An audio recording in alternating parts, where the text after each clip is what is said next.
हम में से मैक्सिमम स्टूडेंट्स ये चाहते हैं कि हम कम टाइम में मैक्सिमम आउटपुट दे सकें और मोस्ट प्रोबेबली आपने इससे पहले भी इस टॉपिक को यूट्यूब में सर्च किया होगा और वहां पर आपकी सर्च में प्रोफेसर मार्टी लॉबडेल की ये वीडियो जरूर आई होगी। लेकिन हम में से मैक्सिमम स्टूडेंट्स ने शायद ये वीडियो नहीं देखी क्योंकि या तो हमें ये वीडियो बहुत लंबी लगी थी, जो कि एक्चुअल में ये है भी, ये ऑलमोस्ट 1 घंटे की वीडियो है, या फिर क्योंकि ये वीडियो इंग्लिश में थी। तो आज की ये वीडियो में मैंने इस 60 मिनट की वीडियो को 10 मिनट में कंडेंस किया है। वैसे इस वीडियो पर एक बुक भी लिखी जा चुकी है जो कि 37 पेजेस की है, जो ऑलमोस्ट इसी वीडियो की एडिशन है। तो सबसे पहले हम बात करते हैं कि डॉक्टर मार्टी लॉबडेल हैं कौन। तो प्रोफेसर मार्टी ने 40 साल तक पियर्स कॉलेज में कॉलेज स्टडी स्किल्स और साइकोलॉजी पढ़ाई है और इस वीडियो में उन्होंने स्टडीज की सबसे बेनिफिशियल स्ट्रैटेजीज और लर्निंग टेक्निक्स को डिस्कस किया है। तो आइए शुरू करते हैं इस वीडियो की 7 स्ट्रैटेजीज से। स्ट्रैटेजी नंबर 1 बोलती है कि पूरे स्टडी सेशंस को छोटे छोटे सेशंस में तोड़ो। मार्टी लॉबडेल बोलते हैं कि एक एवरेज स्टूडेंट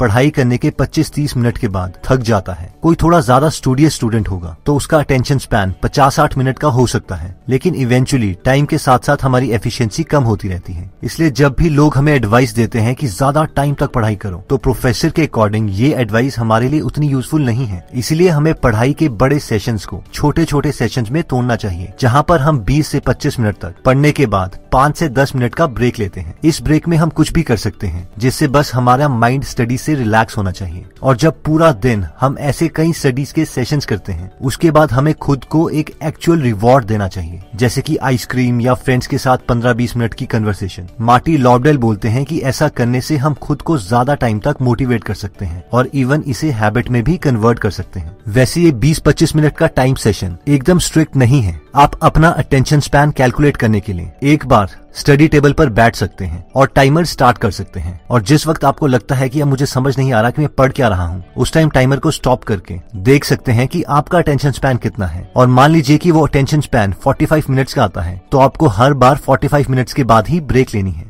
स्ट्रैटेजी नंबर 2 कहती है कि एक ही जगह पर रोज स्टडी करो। ये एक फैक्ट है कि हमारा एनवायरनमेंट हमारी विल पावर से ज्यादा स्ट्रांग है और हमारा मूड और इवन बिहेवियर भी एनवायरनमेंट के अकॉर्डिंग चेंज होता रहता है। अगर आपने नोटिस किया होगा कि काफी देर तक अगर हम अपने फन लविंग फ्रेंड्स के साथ रहें, तो हमारा भी मन करता है कि हम भी मस्ती करते रहें और टेंशन लेने का कोई फायदा नहीं है। और वैसे ही अगर हम काफी देर कुछ इंटेलिजेंट लोगों की कंपनी में गुजारते हैं, तो हमें लगता है कि यार सब मस्ती करना बेकार है, टाइम वेस्टिंग है, हमें भी लाइफ में कुछ बड़ा करना चाहिए। और ये इसीलिए है क्योंकि हमारा माइंड हमारे एनवायरनमेंट के अकॉर्डिंग ट्रिगर होता है। और ये टिप भी इसी कॉन्सेप्ट से रिलेटेड है कि अगर आप बेड में पढ़ोगे तो हमारा माइंड हमें थोड़ा सा नींद की तरफ ट्रिगर करेगा। वैसे ही हम अगर लाइब्रेरी में पढ़ते हैं तो हमारा माइंड हमें स्टडी की तरफ इंक्लाइन करेगा। इसीलिए जब हम एक ही जगह पर पढ़ते हैं तो हमारा माइंड उस जगह को स्टडी के इमोशंस के साथ जोड़ देता है। इसीलिए जब भी हम सेम जगह पर स्टडी करेंगे तो वहाँ पर हमारी एफिशिएंसी दूसरी जगहों के कंपैरेटिवली बेटर होगी, क्योंकि हमें एनवायरनमेंट के साथ फाइट नहीं करनी पड़ेगी, बल्कि एनवायरनमेंट भी हमारे माइंड को हमारे गोल्स की तरफ इंक्लाइन कर रहा होगा। थर्ड स्ट्रैटेजी कहती है कि स्टडी एक्टिवली। हर बार अपने से पूछो कि मैं क्या पढ़ रहा हूँ, या तो जो आप पढ़ना चाहते हो वो फैक्ट है या फिर कोई कॉन्सेप्ट है। फॉर एग्जाम्पल, अगर मैं आपको बोलूं कि ह्यूमंस के सबसे छोटी बोन का नाम क्या है, तो ये एक फैक्ट है जिसके लिए हमें सिर्फ मेमोराइजेशन की रिक्वायरमेंट है। लेकिन अगर मैं आपको बोलता हूँ कि हार्ट कैसे काम करता है, तो ये एक कॉन्सेप्ट है। अब जो कॉन्सेप्ट्स हैं वो ज्यादा इंपॉर्टेंट है फैक्ट से, क्योंकि जब हम अच्छे तरीके से किसी कॉन्सेप्ट को समझ लेते हैं तो हम उसे कभी भी नहीं भूलते, जबकि जो फैक्ट्स हैं वो टाइम के साथ साथ हमें भूल जाते हैं और उन्हें याद रखने के लिए हमें कई रिविजन्स करनी पड़ती हैं। अब हमारे सिलेबस में फैक्ट्स और कॉन्सेप्ट्स दोनों ही होते हैं, इसीलिए अगर हम ये टेस्ट करना चाहते हैं कि क्या हमें वो कॉन्सेप्ट या फैक्ट याद हो गया है, तो इसका बेस्ट मेथड यही है कि हम इसे खुद अपने वर्ड्स में एक्सप्लेन करें, या तो खुद को या किसी फ्रेंड को। और इस एक्सप्लेनेशन के दौरान हमारी बुक नहीं खुली होनी चाहिए। दूसरा जो इम्पोर्टेंट कॉन्सेप्ट मार्टी लॉबडेल्स ने अपनी वीडियो में कहा है कि मैक्सिमम स्टूडेंट्स बुक के कई इंपॉर्टेंट पोर्शंस को हाईलाइट कर देते हैं, जिसकी वजह से जब वो उन कॉन्सेप्ट्स को दोबारा पढ़ रहे होते हैं तो उन्हें लगता है कि वो उस कॉन्सेप्ट को रिवाइज कर रहे हैं, बल्कि वो सिर्फ एक रिकॉग्निशन है। और रिकॉग्निशन से हम समझते हैं कि हमें सब याद है, और यहाँ पर मैक्सिमम स्टूडेंट से गलती होती है। इसलिए रिवाइज करने का भी बेस्ट मेथड यही है कि हम बुक बंद करके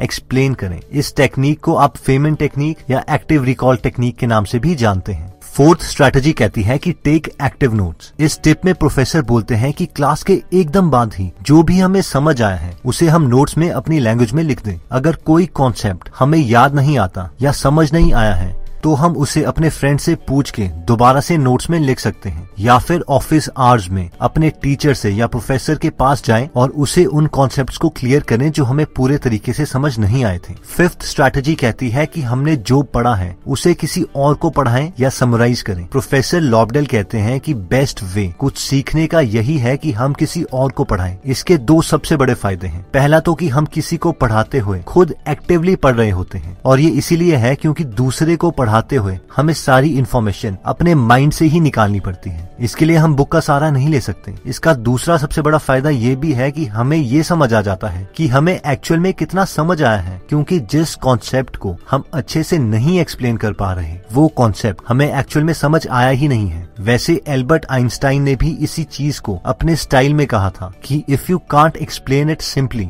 you don't understand it well enough. Sixth strategy कहती है कि टेक्स्ट बुक को ठीक से पढ़ो। इसमें मार्टी लॉबडेल कहते हैं कि टेक्स्ट बुक को भी पढ़ने का एक तरीका है जिसे SQ3R मेथड भी कहते हैं। बेसिकली ये मेथड इफेक्टिव स्टडी के लिए 1946 में फ्रांसिस रॉबिन्सन ने दिया था, जो कि एक एजुकेशन फिलोसोफर थे। इस मेथड का फुल फॉर्म है survey, question, read, recite and review, जिसका बेसिकली मतलब है कि कोई भी चैप्टर पढ़ने से पहले चैप्टर का हम सर्वे कर सकते हैं, यानी थोड़ा स्किम कर सकते हैं, एक ओवरव्यू ले सकते हैं कि उस चैप्टर में एक्चुअल में है क्या। स्पेशली उस चैप्टर के लास्ट में दिए गए क्वेश्चंस का थोड़ा ओवरव्यू लेके हम अपने ब्रेन को एक्टिव कर सकते हैं, क्यूरियस कर सकते हैं कि आखिर इस चैप्टर में है क्या क्या। उसके बाद हमें माइंड में या प्रेफरेबली पेज पर क्वेश्चंस लिखने हैं जो हमारे माइंड में उस चैप्टर से रिलेटेड आ रहे हैं। इसके लिए हम उस चैप्टर में दिए गई हेडलाइंस को भी क्वेश्चंस में कन्वर्ट कर सकते हैं, जैसे कि ये चैप्टर ऑथर ने मुझे क्या सिखाने के लिए लिखा है, इस चैप्टर से जो मैं सीखूंगा उसे मैं रियल लाइफ में कैसे यूज कर सकता हूँ। इसके लिए बस 3 से 5 मिनट ही देने हैं। नेक्स्ट स्टेप है रीड। अब हमें एक्चुअल में वो चैप्टर पढ़ना है ताकि हम अपने दिमाग में आए क्वेश्चंस का आंसर ढूंढ सकें। नेक्स्ट स्टेप आता है रिसाइट। हमें बुक बंद करके खुद के वर्ड्स में उन कॉन्सेप्ट्स को बोलना है जो हमने अभी अभी पढ़े हैं। और लास्ट आर है रिव्यू, यानी जब हम पूरा कॉन्सेप्ट या चैप्टर पढ़ लेते हैं उसके बाद हमें खुद से पूछना है कि इस चैप्टर से मैंने क्या सीखा, ये इन्फॉर्मेशन अब मैं कैसे यूज कर सकता हूँ। अब जरूरी नहीं है कि हमें इस पूरी स्ट्रैटेजी को एकदम यूज करना है, बस इस स्ट्रैटेजी का जो भी पोर्शन हमारी लर्निंग एबिलिटी को इम्प्रूव करता है उसे हम अपनी हैबिट बना सकते हैं।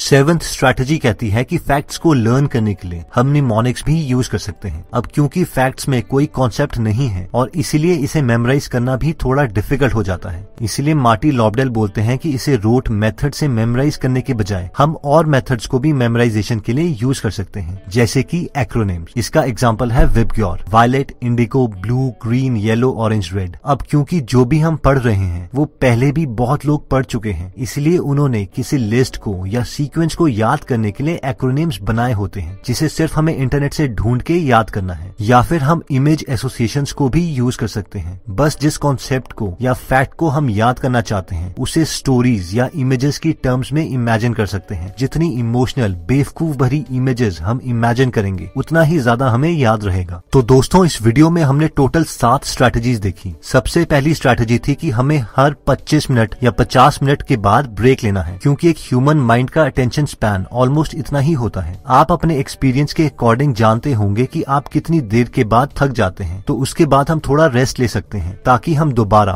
फुल एफिशिएंसी के साथ स्टार्ट करें। सेकंड स्ट्रेटजी आती है कि हमें हर रोज एक ही जगह पढ़ना चाहिए ताकि हमारा माइंड उस जगह को स्टडी के इमोशंस के साथ एसोसिएट करे। ये स्ट्रेटजी इसी कहावत पर बेस्ड है कि your environment is more powerful than your will power. Third strategy कहती है कि स्टडी एक्टिवली। हमें खुद से पूछना है कि हम पढ़ क्या रहे हैं। हमारा माइंड ऑटो पायलट पर नहीं जाना चाहिए, इसलिए हमें पूछना है कि जो मैं पढ़ रहा हूँ वो फैक्ट है या कॉन्सेप्ट। हमने एक्टिवली स्टडी किया है या पैसिवली। इसके लिए हमें उस फैक्ट या कॉन्सेप्ट को एक बार पढ़ के अपने वर्ड्स में जरूर एक्सप्लेन करना है। फोर्थ स्ट्रेटजी कहती है कि take active notes. Professor Marty बोलते हैं कि हमें कोशिश करनी चाहिए कि क्लास के इमीडिएटली बाद ही अपने नोट्स कंप्लीट कर लें, और अगर हमें कोई कॉन्सेप्ट समझ नहीं आया तो अपने फ्रेंड्स या टीचर से उसी वक्त जाके उस कॉन्सेप्ट को पूछें। फिफ्थ स्ट्रैटेजी कहती है कि जो हमने पढ़ा है उसे किसी को पढ़ाओ या समराइज करो। इस स्ट्रैटेजी को हमने बार बार अलग अलग नामों से सुना है, फेमैन टेक्निक या एक्टिव रिकॉल। ये बेस्ट वे है स्टडी का कि कॉन्सेप्ट पढ़ने के बाद